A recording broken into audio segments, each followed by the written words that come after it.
Hello and welcome to a Tatter-a-fact, the Girls Inc. studio in Las Vegas. And it's raining today. Raining. It never rains in Las Vegas. We were just talking. Of course, I got Olivia and Willow here. And Vegas is like sunny, 350 days out of the year or something like that. And so when it rains, it's so rare here. I think most of us like it. Like we enjoy the rain, right? It makes you want to stay home. Like it was hard coming into work today. Like it makes you want to stay home in your jammies, on the couch with a blankie. And you mentioned soup, Willow. A good Soup. bowl of soup. Yeah. A what kind of soup? A good bowl of soup. A good bowl. What's your favorite soup? Clam chowder.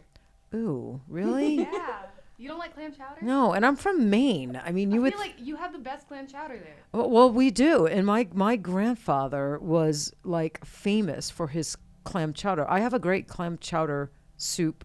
Well, it's chowder, not really soup, Yeah. if we want to get technical. But I have a great story. I went home years ago to Maine to visit my family. And I never had the heart to tell my papo, my grandfather, that I didn't like clam chowder. Because he was just, I'm from Maine. I'm supposed to like lobster, seafood, clam chowder, and, all that Maine is known for, which is their fresh seafood. But I don't. And just never really had the heart to tell my grandfather. So my whole life, he just thought I loved clams. Because when I was a little girl, you want to make your grandfather happy, right? Because my grandfather was awesome and I was in awe of him and I loved him. And he loved clams. And so we would we would go clamming as a family and we would steam clams and we would, me and my grandfather, we would throw them like literally in a bowl of melted butter. And then you let them sit for a little bit and then you would take them out and you would eat them. And I just didn't like them. The stomachs were really gritty. I just didn't like them, but I pretended to like them to, be like one with my grandfather. So anyway, so I go home and I visit him and about to get on the plane, leave for the airport to come back to Vegas. And I stop over my grandparents, give them a big hug goodbye. And my grandfather was like, oh, wait a minute. I made you like, some clam chowder to take home. I'm like, oh, well, that's great, Pops. Thanks. And, I got lots of friends in Vegas that are going to like find this to be a tasty treat. They're going to love it. He had it in a milk jug, like a big plastic gallon milk jug. Do you know what I mean? Those, yeah. Okay. He had one of those. So I bring it I put it in my knapsack. I bring it on the plane. No problem. Well, I fall asleep. I'm sleeping. I get woken up by the airline stewardess like nudging me. And she wakes me up and she's like, is there anything in your knapsack? Do you have seafood somewhere? And I'm like, I'm drowsy. And I'm like, my grandfather, yeah, he gave me some clam chowder. She goes, where is it? And so I get my knapsack out. Well, it had exploded inside my knapsack. The homemade clam chowder, due to the air pressure, which my grandfather nor myself anticipated, it had exploded inside my knapsack, and some of the contents had escaped my knapsack, and evidently it smelled. It smelled up the plane, and so it was a big mess. It was horribly embarrassing. So yeah, that's my clam chowder story. So, chicken noodle soup is probably mine. Homemade chicken noodle soup. Olivia, you? I don't want to seem like I'm copying, but it's clam chowder. It's clam chowder.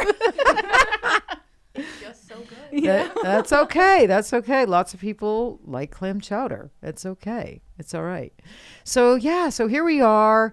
Before we get into this podcast, I wanted to take a minute we all wanted to take a minute, Willow, Olivia, and myself, to thank all of you that download us, watch us on YouTube, stream us on Spotify, Podcast Addict, iTunes, Buzzsprout,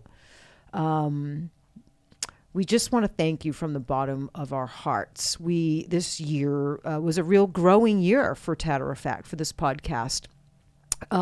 We just got our analytics, and thousands and thousands and thousands more in 2022 have downloaded our podcast, following us, engaging us. And it's fantastic. It's absolutely fantastic, and it makes us super happy. So we're super grateful, super thankful.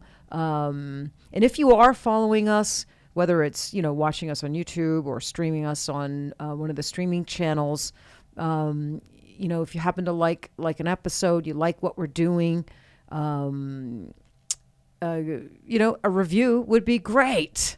Feel free to leave us a review. Those are always appreciated. We read every single one of them. Every single one of them means a lot to us. And your engagement, your questions, your comments, certainly means a lot to us. So, thank you very much for following us, listening and engaging and supporting us here at a Tatter-a-fact. We got another great season for you this year. So we're super excited.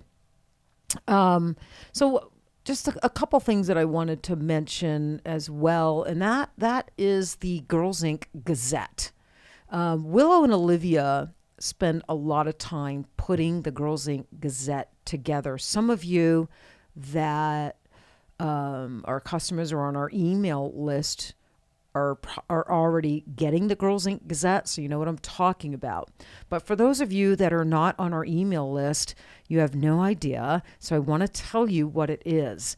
It's this publication that, like I said, Olivia and Willow put together bi-weekly. It comes out every 2 weeks, and it's just got lots of education, free education. There's a blog on there. There's tattoo tips on there. We just started showcasing and highlighting an artist. Are we doing that once a month? Yes. So once a month, and we just did our very first artist showcase and highlight, which was fantastic. Was she expecting it, or did we surprise her? It was a little bit of both. A little bit of both. So we put out, we posted, a picture of her in the Gazette, a little bio, where you can follow her on Instagram so you can check out her work. And so it was a real pleasure to do that for her. And I know it was really exciting for her as well. So we are going to be showcasing and highlighting artists all year long in the Girls Inc. Gazette. Is there something they need to do if they want to be showcased or highlighted, Willow? What do I tell them to do? They first need to sign up to receive the Gazette, and in the Gazette every month will be the link to apply for the Artist Spotlight feature. And we'll be going through and picking one randomly every month just to promote and gain exposure for them. Yeah. Okay, perfect. So first, join the email list, which you can do it's on the Girls Inc. store. Yes. Right? You can join the email list, the newsletter. And when you do bi-weekly, you are going to get the Girls Inc. Gazette. And I haven't seen anything else like this. It's really thorough. You guys, I watch you for the 2 weeks you're putting it together. I see you guys collaborating and asking each other's opinion and figuring out what topics and what tip. And I'm so proud of it. I came in today and I told you, I just saw the latest Girls Inc. Gazette and I was like, you guys are blowing me away. It's like, it's just so good. It's so good. I'm like so proud. You don't even know. So I'm so grateful for the both of you. I think it's a fantastic publication. Like I said, it's free education, free PMU education. We're not spamming you. And I do want to point out, when you do join our email list, we announce some new products that are launching. And we do announce some new products, if any new products or tools or machines are being launched in the Gazette. We do announce if there's any discount codes or sales going on. But that's all stuff that, I think artists want to know, But we are very conscientious and very aware, and nor do we want to spam anybody, we don't want to use our newsletter and our email list to spam you and constantly, berate your inbox with, all kinds of crap. So we definitely don't do that. And if you don't like how we're using our emails, you don't want to get our emails, you can always opt out. But if you're not opted in, I would opt in just so you get a look at this Girls Inc. Gazette, because it's really, really good. Really, really good. So thank you, girls, for putting that together. And so super exciting. Okay, so I thought today what I wanted to talk about, since, we're a little bit into the new year, 2023, and I want to talk a little bit about like what I thought the new trends were going to be for 2023. Someone asked me that. And I've seen that kind of floating around on, some of the Facebook boards. What are the new trends? Someone just asked me, it might have been Ren here. Someone just asked me recently, and I think it was here at the studio, like, what do I think the new eyebrow trend is going to be? Ombre's been around now for a few years, so I guess it's getting a little stale. So what's the new eyebrow trend, and what are the new trends that I see happening for 2023? So let's talk about that. Okay.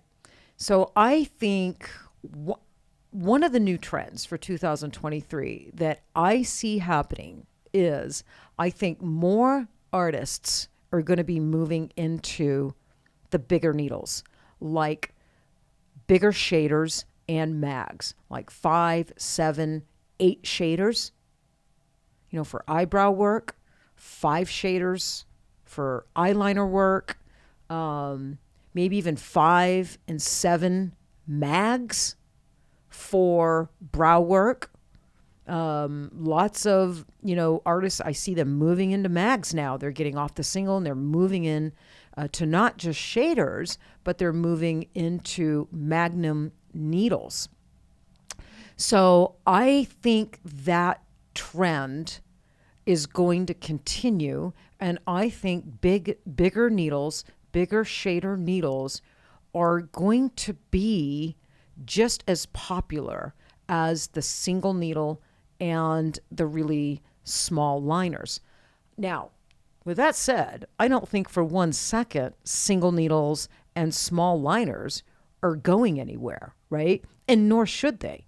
There is definitely a place and a face for single needle work, for 3 and 5 liners, for whip shading, and that needle and technique combination. There are clients and skin types that are ideal for singles, small liners, and whip shading. Absolutely ideal. So I don't think for 1 second that those needles are going anywhere. And I would be super sad to see them go anywhere. But I think what became an epidemic in our industry is that was all that was being taught, or predominantly. That was what was being taught. And that's what predominantly was being used in the industry for the last few years, on every single skin type, in every situation, no matter the skin type. And it took a while, everything takes a while for artists to figure out that something's not working and they need to start making changes and incorporate new tools, new needles, new techniques. And this is one area where artists are starting to figure that out big time, right? Because when you're trying to implant pigment on an oily skin type, like they're oily, they're bleeding, and their skin is resistant to accepting color, and you're trying to get color in a skin like that with a single needle using the whip shading technique, good luck. I mean, seriously, good luck. I mean, it is difficult, if not near impossible. And if you do get the saturation levels you need on a skin like that, you're probably overworking the skin. You're having to go over and over and over and over that skin just to saturate the area. And you may not ever get the saturation level needed using a single needle and in the whip shading technique, or even a 3 and 5 liner. A 3 is just 2 needles more, bigger than a single. And because it's a liner, it's super tight, right? It does not pick up and implant a lot of pigment. It picks up and implants more pigment than the single, but it doesn't pick up and implant nearly as much pigment as a 7 shader or a 5 mag, right? So liners, singles, whip shading, just not the ideal needle choice. It's just not efficient. It's just not efficient for those challenging, oily, bleeding, resistant skin types. And we all get them.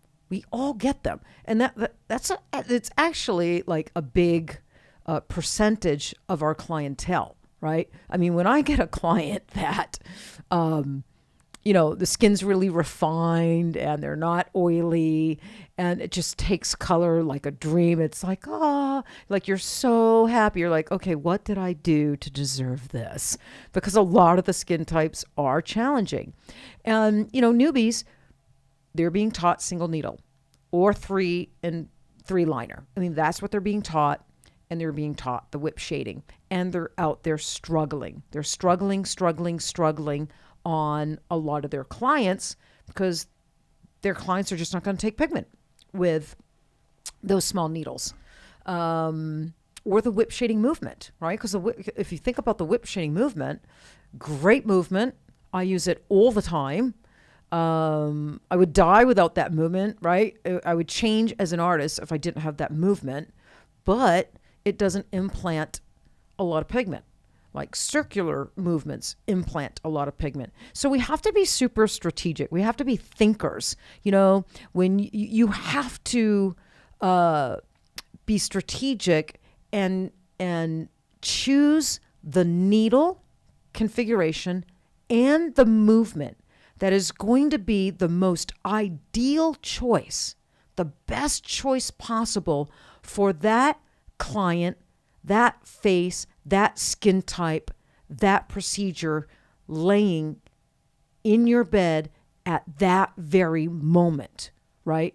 Instead of being like a cookie cutter technician that picks up the single or the 3 and uses the whip shading movement for every single client.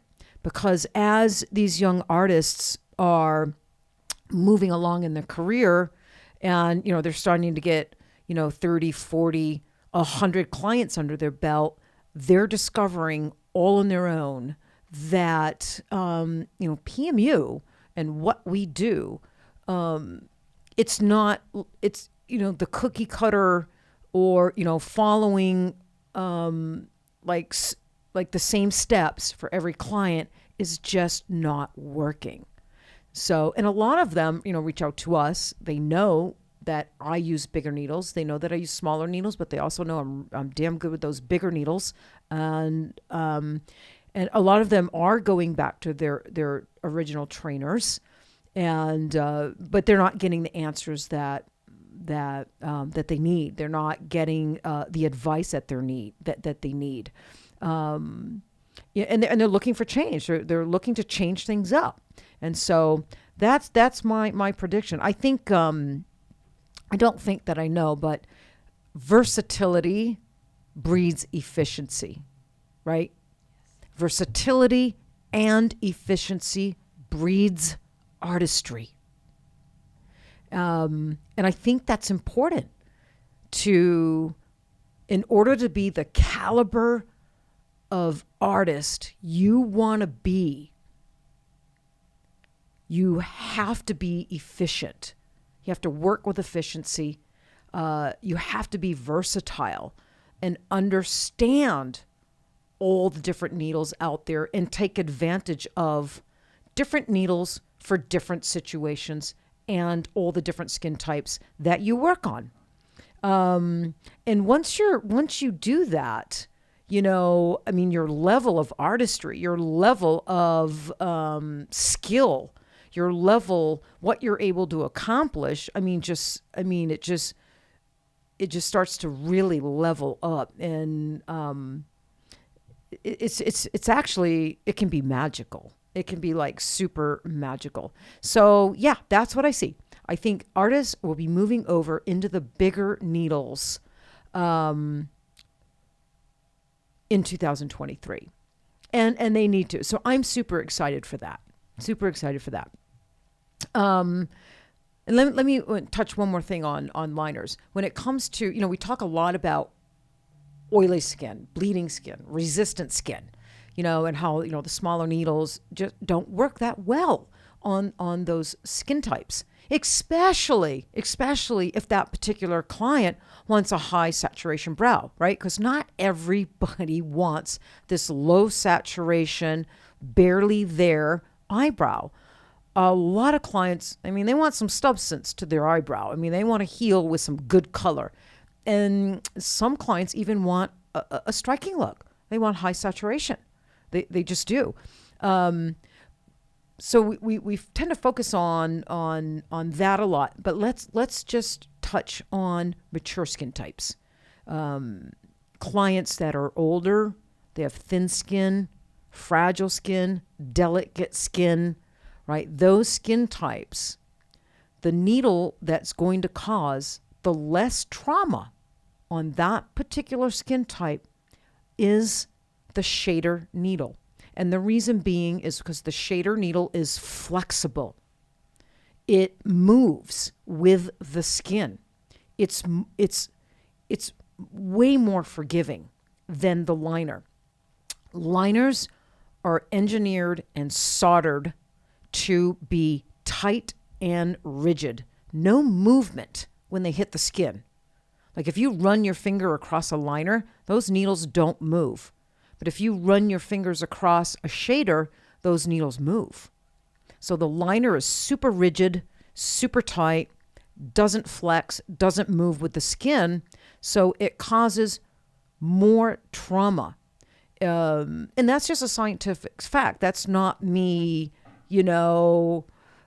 being, negative towards liners, because I use liners in a lot of my work, right? I mean, we have to use liners, but we have to pick and choose what skin type and what client that we should be moving off liners and getting into a shader. And that would definitely be the older, mature, more fragile, delicate skin types. You definitely want to be using a shader on those skin types when you're doing brow work. Because as I said, the shaders are going to be much more forgiving. They're going to cause less trauma. You're going to get in and out of that skin much quicker, leaving the saturation levels wanted. And that is of importance on every single client we work on, but even of more importance when that skin is thin, mature, fragile, and delicate, right? It behooves you and the client to get in, use a needle that's going to cause less trauma, get the saturation needed as quickly as possible, and get out. Of course, younger skins, we can spend more time in their skin. We can use liners on that skin. We can layer and layer and layer on that skin, without causing excess trauma or skin damage. But on those mature skin types, we have to be very, very careful. We need to be thinkers. We need to be strategic. We need to be versatile. We need to be efficient. That's what I see happening. That's what I see happening. And I'm super excited. Okay. Number two. I predict, and I already see it happening, I think iron oxides are going to make a huge comeback in 2023. And it's not that they left. right? Iron oxides are here. They're not going anywhere. We can't do our job without iron oxides. But, a few years ago, organics made a huge splash into the industry. And when something new, makes a splash in the industry, it tends to get talked about it a lot. People are excited about it because, it's something new. And organics got huge. And a lot of people left iron oxides to be exclusive with organics. And the last 2 or 3 years, we've seen a lot of artists come back to iron oxides, either 100% or just for their brow work, or as balance. They're going to incorporate iron oxides now into their toolbox. They want the choice now of either an organic or an iron oxide. So, and I think that trend is going to continue for 2023. I think more and more artists will definitely be looking into iron oxides and incorporating more of them into their work. And again, just like I said with the single needles and the 3 liners, not for one, second are organics going to leave. Nobody's, a lot of people are not going to abandon organics. I'm certainly not.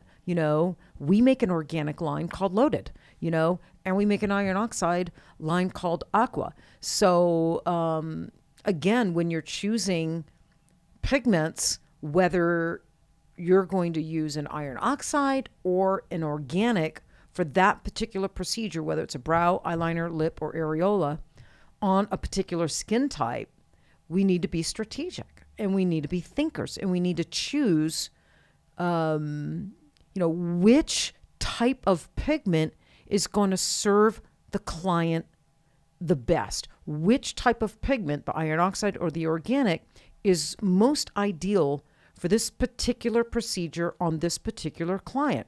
Because, iron oxides and organics can both be a pain in the ass and the wrong choice, and they both can be,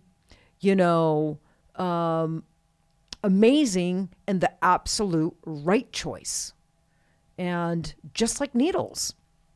And so, and like I said, even efficiency and versatility with pigments is going to build your skill level as an artist and develop you as a more efficient and accomplished artist. For me personally, I love organics for lips. I am not an iron oxide girl for lips. I think some people think I'm 100% iron oxide, and I am not. And I have never been 100% iron oxide. I would say about 15 years ago, before organics, maybe even longer than that, before organics were really acceptable in the PMU industry. Because believe it or not, back then, during, that time, 15 years ago, and before, organics really were not that acceptable. People had an issue with organics, I think because they related them to body tattooing. But the industry, especially here in the US, was predominantly iron oxide. And if you used an organic, you could get some shit, and that happened to me. I've always been honest and transparent with who I am as a person, an artist, my tools, how I work, why. There's always a why behind everything I choose and everything I do. I don't, choose something and do something because someone told me to, or, I see, or it's trendy, or, I see someone else doing it. I have to know the benefits of it and why would I choose that. There's always a why for me. Why I choose something, why I do something. And, I remember back then, saying out loud one time at a convention that I use organics. I use organics for lips. I use iron oxide for eyebrows, but I use organics for lips. And I kind of got shit on. I got beat up a little bit, and I wasn't really. They didn't want me like saying that in a lecture and promoting that. And they thought it was a really, I was told that was a really bad choice. It was, I think I was even told it was a dangerous choice. And I really couldn't understand that. I really couldn't understand it because there were a couple of lines back then making organics, organic lip colors, and for permanent makeup. And I was using one of those lines for lips. I think, I haven't used it in years, but I think it was called Permanent Solutions, if I remember correctly. But anyway, it was all organic. And I had started out with iron oxides on lips, but struggled, right? Iron oxides just do not heal with the amount of vibrancy and color that I personally want for the type of client I get. That's not to say iron oxide lip pigments are not perfect for some clients, because they are. And there's a lot of artists that do use iron oxides for their lip procedures on their clients. But iron oxides heal, definitely with less color on the lips, more muted, a super soft, more natural look. Where with organics, I can get more of a lipstick look, more vibrancy. And that's what my clients here in Vegas happen to want. And I don't like to do, everybody knows, I think I say it a million times, I just don't like to do a lot of touch-up work. I pride myself on how much color heals in that skin on first session. And if I have to see somebody a second session, I want it to be a fine-tuning session, a little fine-tuning session, not like a whole redo. And so using organics, it's not a redo. I can get to the saturation and the vibrancy that I want on that first session. And second session is nothing more than a fine-tuning session in most cases. So yeah, I love organics. And, of course, now LI, we developed our own organic lip line many, many, many years ago, the Forever Lip line, which is as strong as you can get an organic line to be, super high pigmented, implants super quick, which is important on that lip because that lip, it's one of those areas that's super thin. It's not skin. It's this whole different beast, super, super thin. And you want to get the saturation levels you want very quickly and be done with it. Lips are also very reactive. They can get really, really swollen. And they can bleed a lot. I always say lips are a big bag of blood. They're just full of blood vessels. So they can bleed a lot if you're going proper depth. If you're barely scratching the surface and going super shallow, then yeah, you can say that you're not getting a lot of bleeding or a lot of swelling, but nor does the pigment last. And I work on clients that all want their procedures to last. So I do implant proper depth. And my work lasts for them. So I am an organic girl. And I do get some clients that want a tint or a blush, that tint look and the lip blush, lip tint, it's beautiful. That's what I wanted for myself. And I can get that using big needles. I use big needles on lips. There's no way in hell I'm going to use a single needle or a 3-liner, or a small needle configuration on a lip. A couple of my artists do here. And a lot of artists do, and that's perfectly fine for them. But I tried, didn't dig it. I'm a big needle girl for lips. I like a 9 or 11 mag, and sometimes a 14 or 18 round shader, just depending on the lip. And if I want a lip tint or a lip blush, I dilute the pigment. That's all I have to do. Because if you're using a big needle configuration and full strength pigment, super difficult to get a lip tint or a lip blush. You're more likely going to get a lipstick look. You're going to get color, saturation, and vibrancy. So to use big needles and organics and to accomplish a lip tint or a lip blush look, you must dilute the pigment. And so on a lot of my clients, I dilute the pigment by 50% or more. Sometimes I'm using 25% lip color and 75% soft effects to get a really soft lip blush look. And I'm done the tattooing in 30 to 40 minutes because I'm using a big needle, and I still get that lip tint, lip blush look. So, so that's fun. So organics, I like to use on my lips and my areolas. And I think it's important to use organics on areolas. LI, we actually faded out the iron oxide areola colors. And the reason being organics are better suited for areola work is because we're working on, when you do areola work, in most cases, you are not working on healthy tissue. You are working on scar tissue. You're working on skin that has a lot of scar tissue. It's been through hell and back, a lot of surgeries.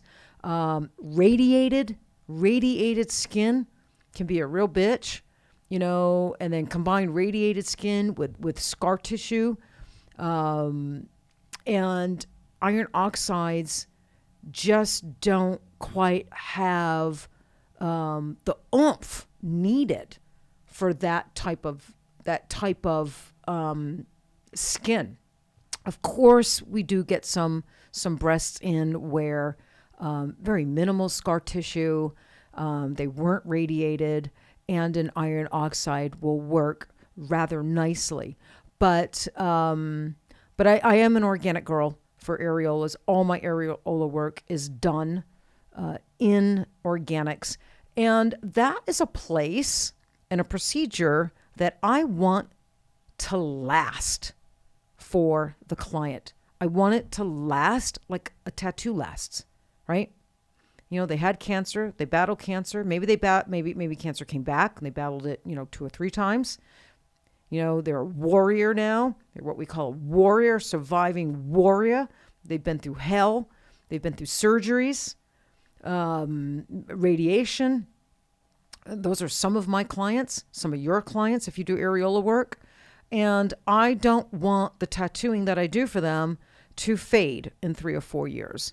I want the work that I do for them to have lasting power. And you're going to have that with an organic rather than an iron oxide. Organics will last longer because they're carbon-based. So that's my why behind why I prefer organics for my lip work and my areola work. When it comes to brows, I'm an iron oxide girl all the way. I just am. When it comes to brows, I don't want my work lasting 10 years. I just don't. When pigment stays in facial skin, up in that area for that long, there's a higher risk of it turning, right? Any color is going to turn. Industrial car paint is going to turn, turn. Tattoos can turn. We see red tattoos turn pink. We see even tattoos turn color sometimes. I've got a yellow in one of my tattoos that's turning this funky color. So and women age, they get plastic surgery. If they're not doing plastic surgery, then their eyebrows drop, their facial skin drops, it droops. The brow can end up, too low if it's lasting forever. So we want our brow work to last a reasonable amount of time. For me, 2 to 4 years is a reasonable amount of time. And for me and my clients, it's important that that pigment slowly fades out. So I have the opportunity to go in and revamp the shape, lift the arches, raise the tails a little bit.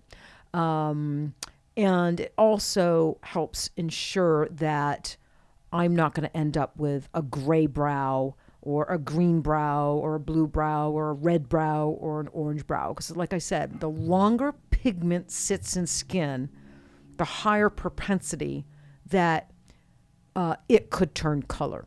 So So for me, I prefer the iron oxides for brow work. When we were developing Loaded, I got off iron oxides and I used Loaded pretty exclusively for about 3 years. So I could really learn and understand organics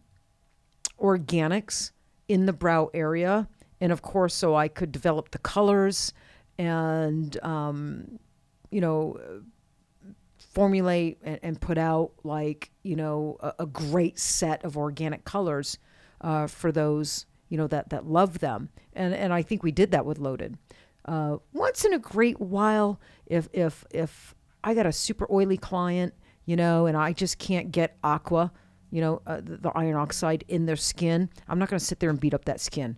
I'm going to stop what I'm doing. I'm going to get out a matching color in the Loaded line, which is organic, and I'm going to continue that client with an organic color rather than an iron oxide. So I do that from time to time, and sometimes it was the best decision, and it helps.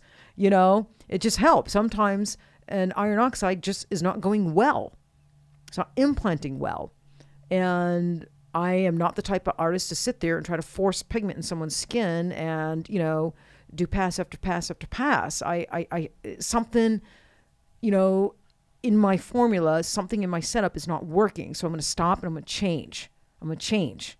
And a lot of times it will be the pigment. I'll change to one of the Loaded organic colors. And many times that will make a difference. Sometimes I'll go to a bigger needle.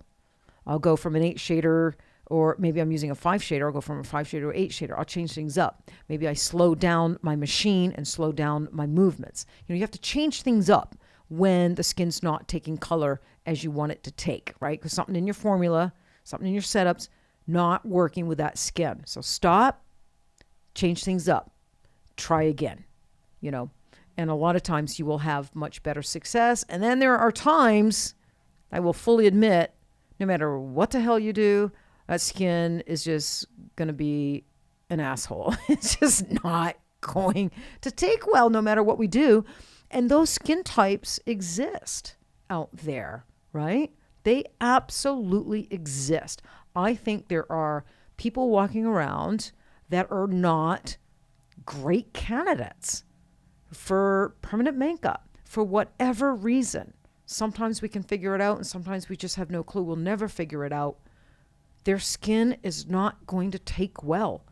The pigment's not going to last well during the 7-day healing process, or it's going to all fall out, even if you do everything right. The most ideal needle, the most ideal pigment choice, your tattoo, you're putting it in proper depth. Everything you do is the most ideal and perfect choice for that particular client and skin type, and yet that skin is not accepting pigment. It's just resistant to the procedure. And we do come across those. It's rare, but they do exist. If you do enough clients in the course of the year, you're going to have a handful of them in the course of a year, right? But we never know. We don't know until we get in there and we work on them, right? We don't know their skin until we work on them and see them healed. Once we do a procedure and we see them healed, now we have a better understanding, maybe not a full understanding, a thorough understanding, but we have a better understanding of their skin, what their skin does, how it heals, how it pulls color. And so we can make, necessary changes and adjustments for the follow-up appointment and moving forward if we're not getting the results we want after that first heal. And then sometimes we change nothing ever on that client because everything we did that first session, they healed fantastical. And so you're going to, write down all your notes, and that's going to be your secret sauce for that particular client moving forward. Another thing that I take into consideration, I think we should all think about, is these skin types that are super ruddy, right? Ruddy, red, oily, super pink, sun damaged. You guys know the type. Super challenging. And those skin types, every single one of them that I just mentioned, pull gray. We all know that by now. We all know that. They pull gray. And they can heal any beautiful pigment out of any good high quality pigment brand, gray. Sometimes, even if you're adding warmth, a warm modifier. A lot of us, including myself, have worked on skin types that are so ruddy, so pink, they pull so much gray, even adding orange to the target color, they still healed kind of gray or ashy.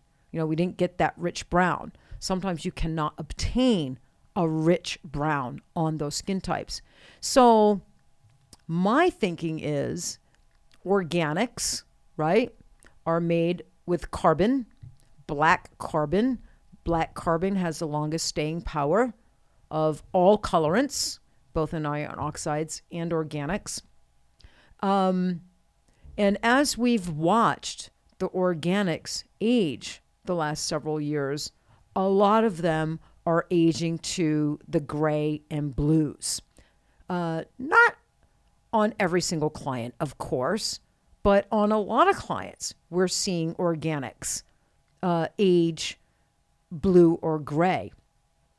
So the way my mind works is if you have a client, if we know that organics have the potential to age gray or grayish blue because they are made with carbon, black carbon, and black carbon outlasts all the other colorants in that particular color. In my mind, it makes sense not to use a organic color on a skin type that also has the potential to pull gray. So if I have a ruddy client, a sun damaged client, a super pink client that I know has the potential to pull gray, possibly even a lot of gray, I am not going to use a loaded color on her. I'm not going to use an organic because organics have that black carbon. And so you got a skin type that has a propensity to pull gray, and you have organic pigments that have the propensity to pull gray. So when you combine those two, are we not just setting ourselves up for gray? It's almost like a double whammy. And as I said, as the longer pigment sits in skin, the bigger chance it is going to ash out just because of lifestyle. It doesn't even mean the pigment's a bad pigment, for Pete's sake. It just sits in skin, and with all the outside exposure, sun and retinols and swimming pools and just everything, medications, life, just everything we do. Some people we're even talking now about how stress, it can affect the pigment in the skin. So, I don't want to use a pigment on those type of skins where that pigment's going to last years and years and years. On those type skins, I want the pigment to fade out in 2 or 3 years. It has less of a chance to start, turning gray. I like to use the organics on skin types that are not super cool. They can be cool, like slightly cool to moderately cool, but I'm certainly not going to use an organic on like someone super cool. In Beyond the Epidermis, that whole educational color theory skin tone packet we put out, in that I identify cool level 1, cool level 2, cool level 3. So on those cool level 3s that are difficult skin types, difficult to get a rich brown, difficult to keep it from aging gray, even with an iron oxide. On those skin types, I am not going to use an organic that has carbon in it. I'm just not. So, and we did a podcast on that a few weeks ago with Michelle Heffner. Yes. Yeah. And she's been experimenting was it 2 weeks ago? 42. Episode 42. And she, loves organics, loves iron oxides, and was just playing with the both and seeing what did what on what skin types. And she really wanted to come on the podcast and talk about like her findings. And she found, as I discovered, on those skin types that pull a lot gray, she was getting more gray healed results, and it was aging gray much more often when she used an organic color rather than if she used an iron oxide. So, the more we're in this industry and the more artists that come in this industry, the more artists that become, thinkers and strategic and do these, experiment and want to figure things out and learn and share, we start gathering like all this information. 4 or 5 years ago, we were not talking about this, the different skin types that an organic might be better on, or an iron oxide might be better on. But now that there's so many artists out there using both, we're starting to collect, this data. We're starting to hear from artists. Artists are starting to talk about, what they're seeing and what they're finding with their clients.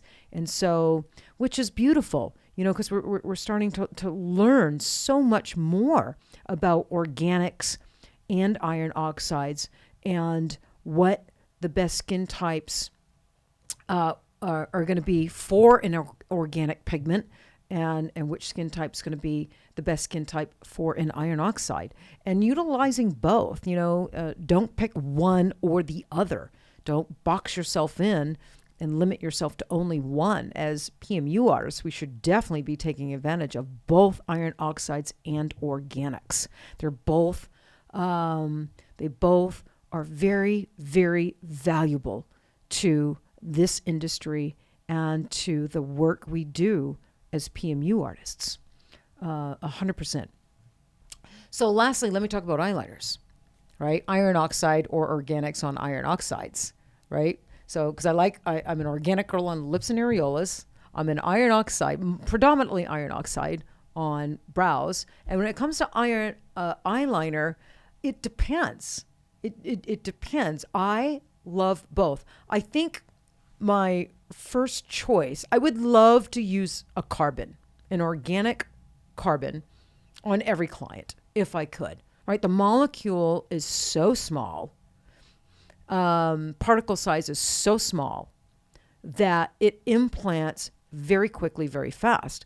And that's the allure of carbon, right? It doesn't necessarily heal blacker than an iron oxide black, a good quality iron oxide black. That's a myth. That's a myth. I can get an iron oxide black to heal just as black as a carbon.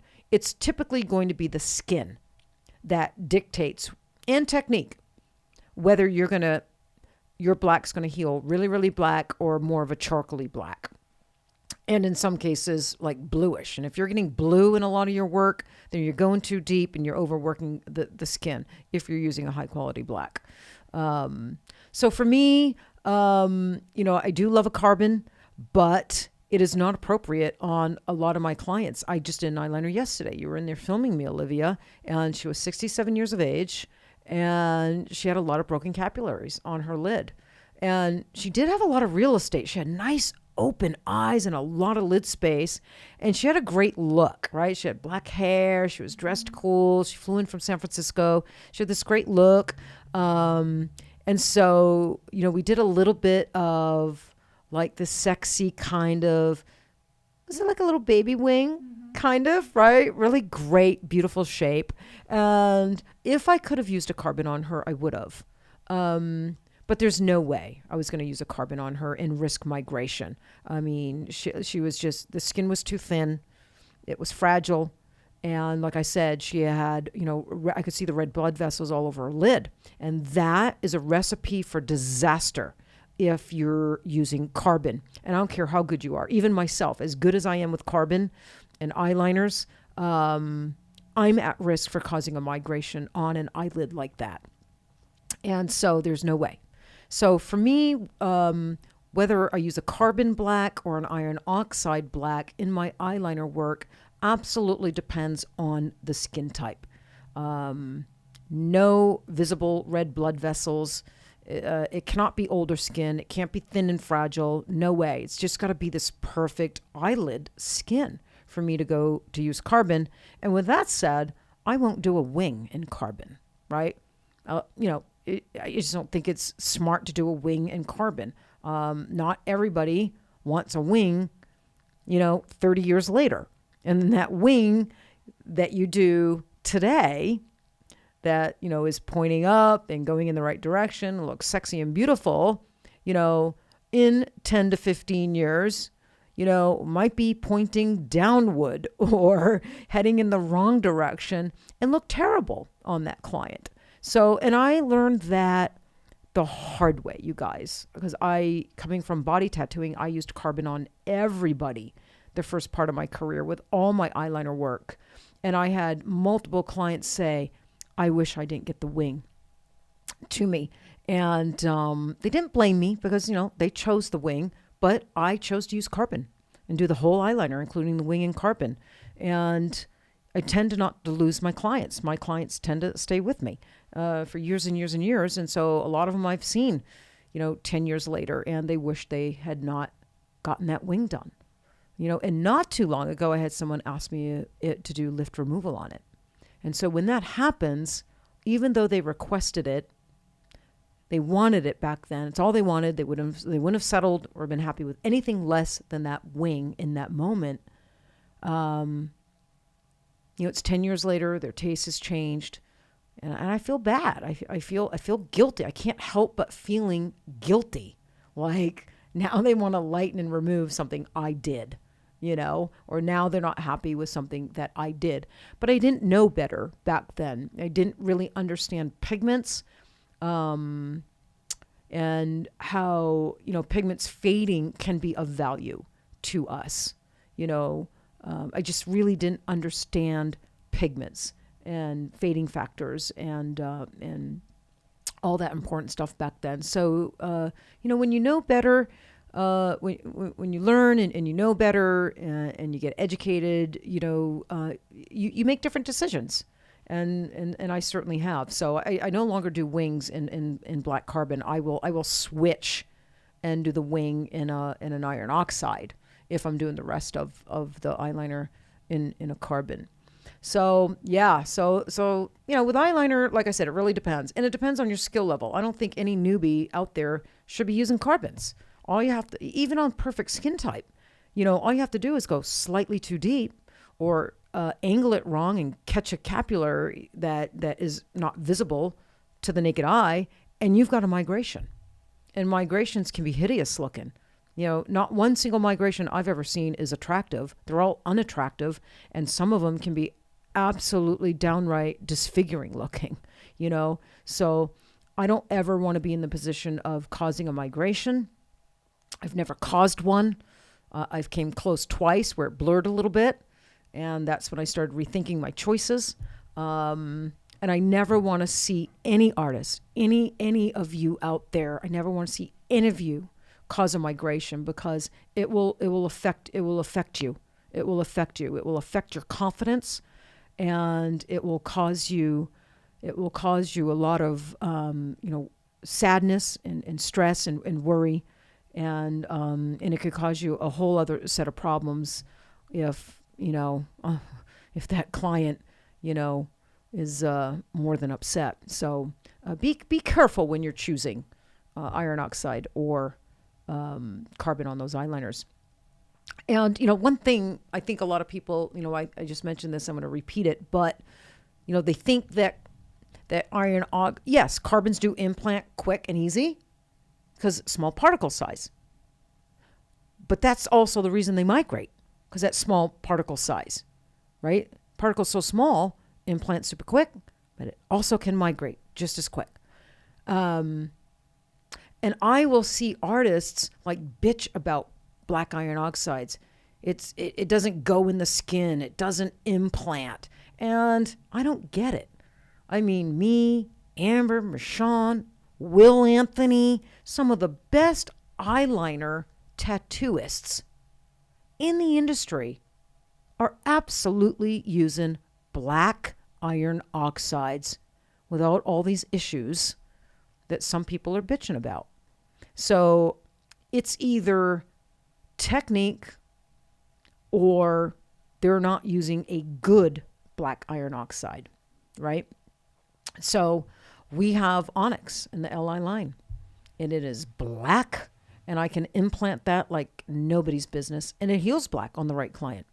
And we are currently reformulating that a little bit. We are upping the pigment load, even though it's super strong, heals really black.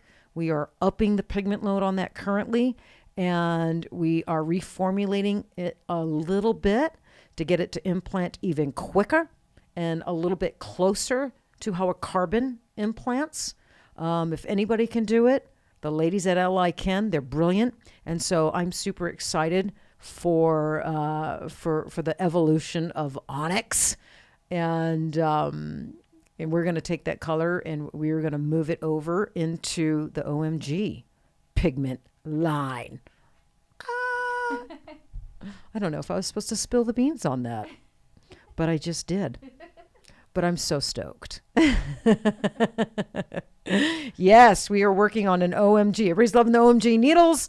And so, you know, I've collabed and I've helped so many artists make their own signature lines and their own pigment lines. And this year I felt it was my turn. I wanted to make a set of brow colors and a couple of eyeliner blacks my way, to meet my standards, my expectations.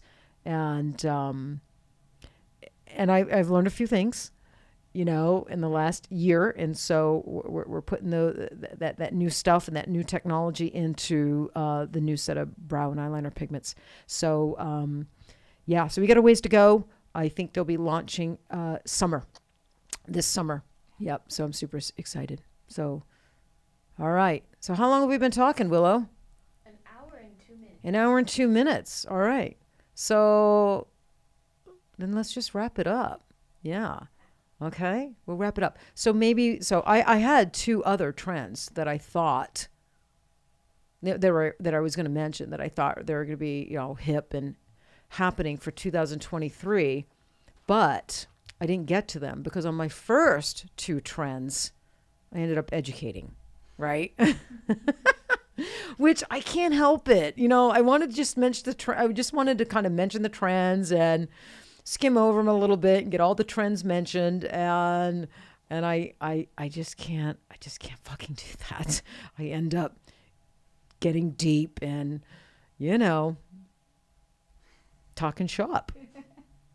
But that's what our listeners like. Yeah, I'm sure they're not going to complain about that. They're not going to complain about that. I hope not. But I love talking shop. I love talking PMU, everything PMU. I love talking about it. I love talking about it with people that don't agree with me.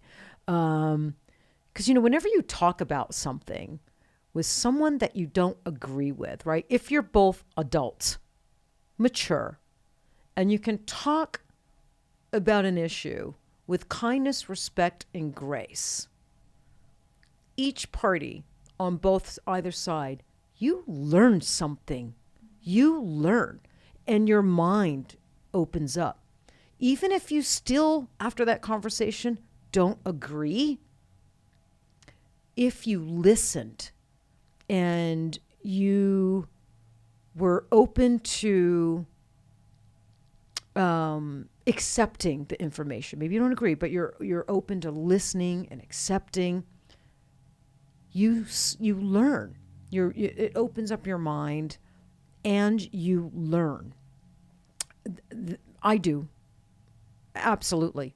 I get into a lot of conversations with PMU artists and good colleagues that are my good friends, and we don't always agree on everything, but we can debate a topic or a subject, without getting angry, bitter, and feeling the other one is, you know what I'm trying to say. What happens a lot in conversations when the two people don't agree. But and if nothing at all, it helps you to understand at least why that person has that particular opinion. So, yeah.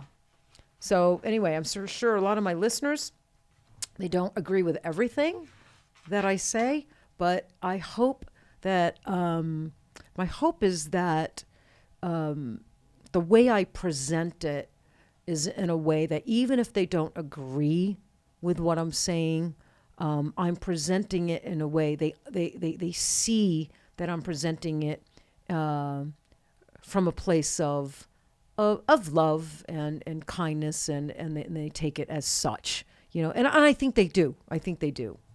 And I think it takes skill to present things in a way where you have a strong opinion, but doesn't offend others, right? That may have a completely different opinion.